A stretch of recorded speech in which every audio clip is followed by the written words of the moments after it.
गजाधर प्रसाद की दशा उस मनुष्य की सी थी जो चोरों के बीच में अशर्फियों की थैली लिए बैठा हो। सुमन का वह मुख कमल जिस पर वह कभी भौरे की तरह मंडराया करता था, अब उसकी आंखों में जलती हुई आग के समान था। वह उससे दूर दूर रहता। उसे भय था कि वह मुझे जला न दे। स्त्रियों का सौंदर्य उनका पति प्रेम है। इसके बिना उनकी सुंदरता इंद्रायण का फल है, विस्मय और दग्ध करने वाला।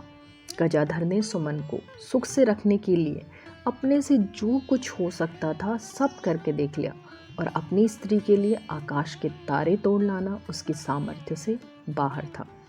इन दिनों उसे सबसे बड़ी चिंता अपने घर बदलने की थी।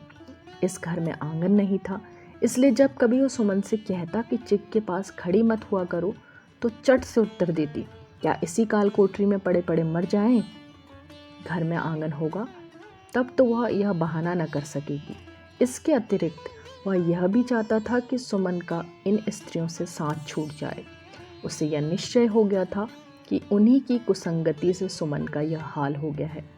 वह दूसरे मकान की खोज में चारों ओर जाता, पर किराया सुनते ही निराश होकर लौट आता। एक दिन वह सेठ जी के यहाँ से 8 बजे रात को लौटा तो क्या देखता है कि भोली बाई उसकी चारपाई पर बैठी सुमन से हंस हंस कर बातें कर रही है।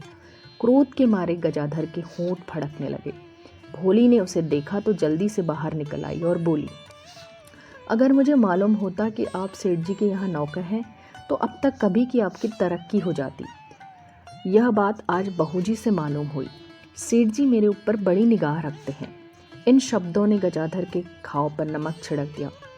यह मुझे इतना नीच समझती है कि मैं इसकी सिफारिश से तरक्की कराऊंगा। ऐसी तरक्की पर लात मारता हूँ। उसने भोली को कुछ जवाब न दिया। सुमन ने उसके तेवर देखे तो समझ गई कि आग भड़का ही जाती है, पर वह उसके लिए तैयार बैठी थी। गजाधर ने भी अपने क्रोध को छिपाया नहीं। चारपाई पर बैठते हुए बोला, तुमने फिर भोली से नाता जोड़ा? मैंने उस दिन मना किया था ना। सुमन ने सावधान होकर उत्तर दिया, उसमें कोई छूट तो नहीं। शील स्वभाव में वह किसी से घटकर नहीं, मान मर्यादा में किसी से कम नहीं। फिर उसकी बातचीत करने से मेरी क्या हेठी हुई जाती है? वह चाहे तो हम जैसों को नौकर रख ले। गजाधर, फिर तुमने वही बेसिर पैर की बातें की। मान मर्यादा धन से नहीं होती। सुमन, पर धर्म से तो होती है। गजाधर, तो क्या वो बहुत बड़ी धर्मात्मा है? सुमन, यह तो भगवान जाने, पर धर्मात्मा लोग उसका आदर करते हैं। अभी अभी रामनवमी के उत्सव में मैंने उसे बड़े बड़े पंडितों और महात्माओं की मंडली में गाते देखा। कोई उससे घृणा नहीं करता था, सब उसका मुंह देख रहे थे। लोग उसका आदर सत्कार ही नहीं करते, बल्कि उससे बातचीत करने में अपना अहोभाग्य समझते थे। मन में वह उससे घृणा करते थे या नहीं, या ईश्वर जाने, पर देखने में तो उस समय भोली ही भोली दिखाई देती थी। संसार तो व्यवहारों को ही देखता है, मन की बात कौन किसकी जानता है। गजाधर, तो तुमने उन लोगों के बड़े बड़े तिलक छापे देखकर ही उन्हें धर्मात्मा समझ लिया? आजकल धर्म तो धूर्तों का अड्डा बना हुआ है। इस निर्मल सागर में एक से एक मगरमच्छ पड़े हुए हैं। भोले भाले भक्तों को निगल जाना उनका काम है।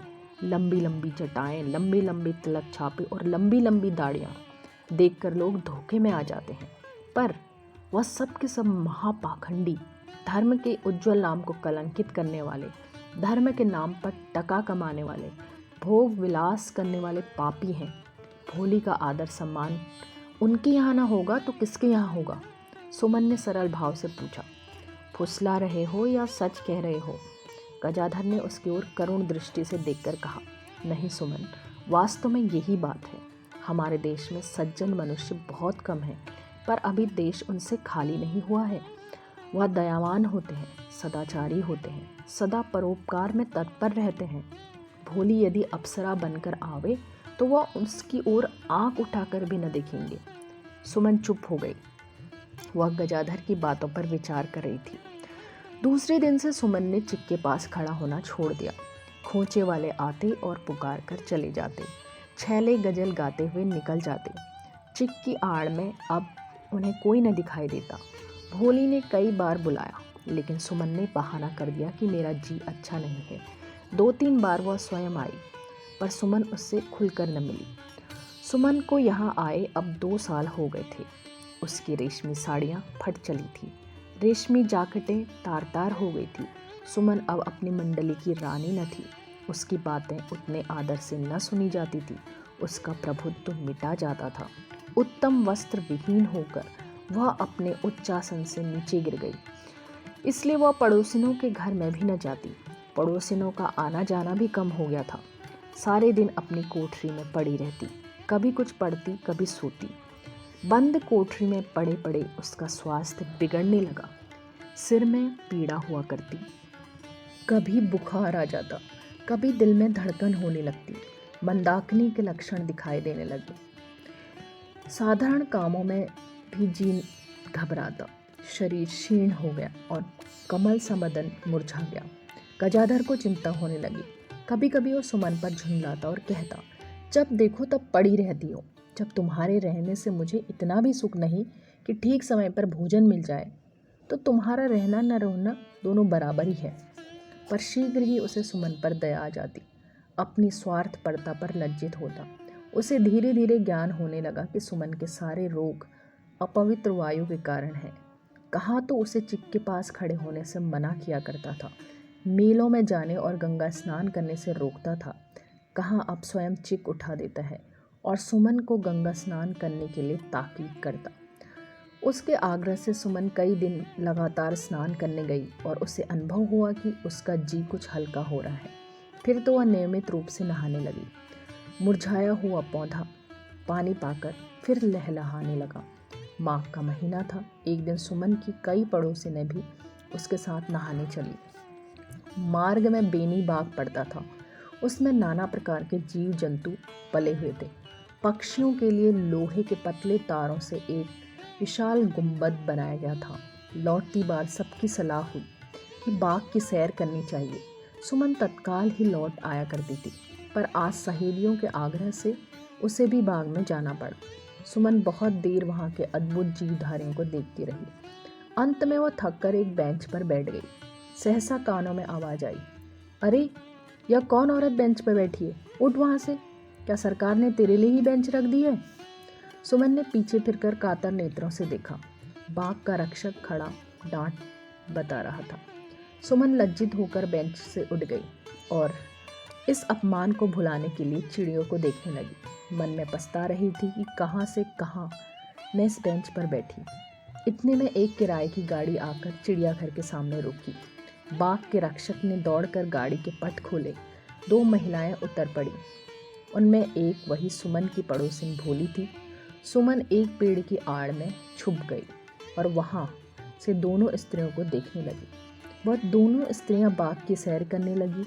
उन्होंने बंदरों को चने खिलाए, चिड़ियों को दाने चुगाए, कछुए की पीठ पर खड़ी हुई, फिर सरोवर में मछलियों को देखने चली गई। रक्षक उनके पीछे पीछे सेवकों की भांति चल रहा था। वे सरोवर के किनारे मछलियों की क्रीड़ा देख रही थी। तब तक रक्षक ने दौड़कर 2 गुलदस्ते बनाए और उन महिलाओं को भेंट किए। थोड़ी देर बाद वह दोनों आकर उसी बेंच पर बैठ गई जिस पर से सुमन उठा दी गई थी। रक्षक एक किनारे अदब से खड़ा था। यह दशा देखकर सुमन की आंखों में आंसू आ गए। क्रोध के मारे उसकी आंखों से चिंगारियां निकलने लगी। उसके एक एक रोम से पसीना निकल आया। देह तृण के समान कांपने लगी। हृदय में अग्नि की एक प्रचंड ज्वाला दहक उठी। वह आंचल में मुंह छुपाकर रोने लगी। जैसे ही दोनों वेश्याएं वहां से चली गई, सुमन सिंहनी की भांति लपक कर रक्षक के सम्मुख आ खड़ी हुई और क्रोध से कांपती हुई बोली, क्यों जी, तुमने मुझे तो बेंच पर से उठा दिया जैसे तुम्हारे बाप की ही थी, पर उन दोनों से तो तुम कुछ न बोली। रक्षक ने अपमानसूचक भाव से कहा, वह और तुम बराबर। आग पर घी जो काम करता है, वह इस वाक्य ने सुमन के हृदय पर किया। ओंठ चबाकर बोली, चुप रह मूर्ख, टके के लिए वैश्याओं की जूती उठाता है, उस पर लज्जा नहीं आती। ले देख, तेरे सामने फिर इस बेंच पर बैठती हूँ, देखूं तो मुझे कैसे उठाता है। रक्षक पहले तो कुछ डरा, किंतु सुमन के बेंच पर बैठते ही वह उसकी ओर लपका कि उसका हाथ पकड़कर उठा दे। सुमन सिंहनी की भांति आग्नेय नेत्रों से ताकती हुई उठ खड़ी हुई। उसकी एड़ियां उछल पड़ती थी। सिसकियों के आवेग को बलपूर्वक रोकने के कारण मुंह से शब्द न निकलते थे उसकी सहेलियां जो इस समय चारों ओर से घूम घाम कर चिड़ियाघर के पास आ गई थी, दूर से खड़ी यह तमाशा देख रही थी। किसी को बोलने की हिम्मत न पड़ती थी। इतने में फिर एक गाड़ी सामने से आ पहुंची। रक्षक अभी सुमन से हाथापाई कर ही रहा था कि गाड़ी में से एक भले मानस उतरकर चौकीदार के पास झपटे हुए आए और उसे जोर से धक्का देकर बोले, क्यों बे, इनका हाथ क्यों पकड़ते हैं, दूर हट। चौकीदार हकलाकर पीछे हट गया। चेहरे पर हवाइयाँ उड़ने लगी। बोला, सरकार, क्या यह आपके घर की हैं? भद्र पुरुष ने क्रोध से कहा, हमारे घर की हो या न हो, तो इनसे हाथापाई क्यों कर रहा है? अभी रिपोर्ट कर दूं तो तेरी नौकरी चली जाएगी। चौकीदार हाथ पैर जोड़ने लगा। इतने में गाड़ी में बैठी हुई महिला ने सुमन को इशारे से बुलाया और पूछा, यह तुमसे क्या कह रहा था? सुमन, कुछ नहीं, मैं इस बेंच पर बैठी थी, वह मुझे उठाना चाहता था। अभी 2 वेश्याएं इसी बेंच पर आकर बैठी। क्या मैं ऐसी गई बीती हूँ कि वह मुझे वेश्याओं से भी नीच समझे? रमणी ने उसे समझाया कि यह छोटे आदमी जिसके 4 पैसे पाते हैं उसी की गुलामी करते हैं। इनके मुंह लगना अच्छा नहीं। दोनों स्त्रियों में परिचय हुआ। रमणी का नाम सुभद्रा था। वह भी सुमन के मोहल्ले में, पर उसके मकान से ज़रा दूरी पर रहती थी। उसके पति वकील थे। स्त्री पुरुष गंगा स्नान करके घर जा रहे थे। यहाँ पहुंचकर उसके पति ने देखा कि चौकीदार एक भले घर की स्त्री से झगड़ा कर रहा है, तो गाड़ी से उतर पड़ी। सुभद्रा सुमन के रंग रूप बातचीत पर ऐसी मोहित हुई कि उसे अपनी गाड़ी में बैठा लिया।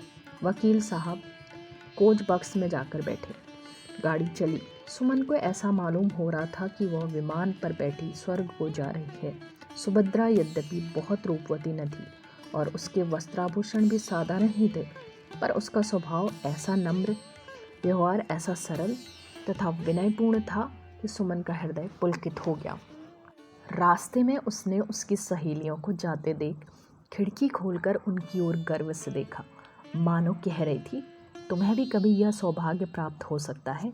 पर इस गर्व के साथ ही उसे यह भय भी था कि कहीं मेरा मकान देखकर सुभद्रा मेरा तिरस्कार न करने लगे। ज़रूर यही होगा। यह क्या जानती है कि मैं कैसे फटे हालों रहती हूँ। यह कैसी भाग्यवान स्त्री है, कैसा देवरूप पुरुष है। यह न आ जाती तो वह निर्दयी चौकीदार न जाने मेरी क्या दुर्गति करता। कितनी सज्जनता है कि मुझे भीतर बिठा लिया और आप कोचवान के साथ बैठे। वह इन्हीं विचारों में मग्न थी कि उसका घर आ गया। उसने सकुचाते हुए सुभद्रा से कहा, गाड़ी रुकवा दीजिए, मेरा घर आ गया। सुभद्रा ने गाड़ी रुकवा दी। सुमन ने एक बार भोलीबाई के मकान की ओर ताका। वह अपने छज्जे पर टहल रही थी। दोनों की आंखें मिली। भोली ने मानो कहा, अच्छे ये ठाठ हैं। सुमन ने जैसे उत्तर दिया, अच्छी तरह देख लो यह कौन लोग हैं। तुम मर भी जाओ तो इस देवी के साथ बैठना नसीब न हो। सुमन उठ खड़ी हुई और सुभद्रा की ओर सजल नेत्रों से देखती हुई बोली, इतना प्रेम लगाकर बिसात मत देना, मेरा मन लगा रहेगा। सुभद्रा ने कहा, नहीं बहन, अभी तो तुमसे कुछ बातें भी नहीं करने पाई, मैं तुम्हें कल बुलाऊंगी। सुमन उतर पड़ी। गाड़ी चली गई। सुमन अपने घर में गई तो उसे मालूम हुआ मानो कोई आनंदमय स्वप्न देखकर जागी है। गजाधर ने पूछा, यह गाड़ी किसकी थी? सुमन, यहीं के कोई वकील हैं, बेनी बाग में उनकी स्त्री से भेंट हो गई, जिद करके गाड़ी पर बिठा लिया। मानती ही नहीं थी। गजाधर, तो क्या तुम वकील के साथ बैठी थी? सुमन, कैसी बातें करते हो, वह बेचारे तो कोचवान के साथ बैठे थे। गजाधर, तभी इतनी देर हुई। सुमन, दोनों सज्जनता के अवतार हैं। गजाधर, अच्छा चल के चूल्हा जलाओ, बहुत पखान हो चुका। सुमन, तुम वकील साहब को जानते तो होगे। गजाधर, इस मोहल्ले में तो यही एक पद्म सिंह वकील है, वही रहे होंगे। सुमन, गोरे गोरे लंबे आदमी हैं, ऐनक लगाते हैं। गजाधर, हाँ हाँ वही है। यह क्या पूरब की ओर रहते हैं? सुमन, कोई बड़े वकील हैं। गजाधर, मैं उनके जमा खर्च थोड़े ही लिखता हूँ, आते जाते कभी देख लेता हूँ, अच्छे आदमी हैं। सुमन ताड़ गई कि वकील साहब की चर्चा गजाधर को अच्छी नहीं मालूम होती।